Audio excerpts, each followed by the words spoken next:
ఈ రోజు Kubernetes architecture గురించి సింపుల్ గా అర్థం చేసుకుందాం. కుబర్నెటిస్ క్లస్టర్ లో మెయిన్ గా 2 కాంపోనెంట్స్ ఉంటాయి. One is control plane and the second one is worker nodes. First control plane గురించి చూద్దాం. కంట్రోల్ ప్లేన్ అంటే మన కుబర్నెటిస్ క్లస్టర్ కి బ్రెయిన్ లాగా. ఇందులో మెయిన్ గా 4 కాంపోనెంట్స్ ఉంటాయి. First one is API server. మనం kubectl తో ఏదైనా రిక్వెస్ట్ పంపిస్తే ఫస్ట్ ఏపీఐ సర్వర్ దగ్గరికి వస్తుంది. ఇది కుబర్నెటిస్ కి main entry point. Second one is etcd. ఇది మన క్లస్టర్ కి డేటాబేస్ లాగా. Cluster configuration and current state information ని స్టోర్ చేస్తుంటుంది. Third one is scheduler. ఒక న్యూ పాడ్ క్రియేట్ అయినప్పుడు ఈ పాడ్ ని ఏ వర్కర్ నోడ్ లో రన్ చేయాలి అని షెడ్యూలర్ డిసైడ్ చేస్తుంది. Fourth one is controller manager.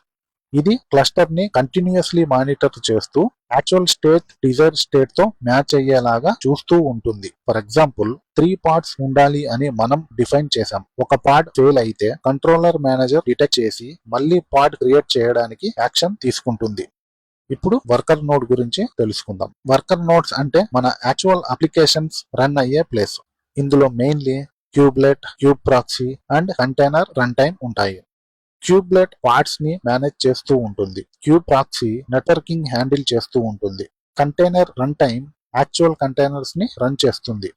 So simple గా గుర్తుపెట్టుకోండి, control plane decides worker node, run the application.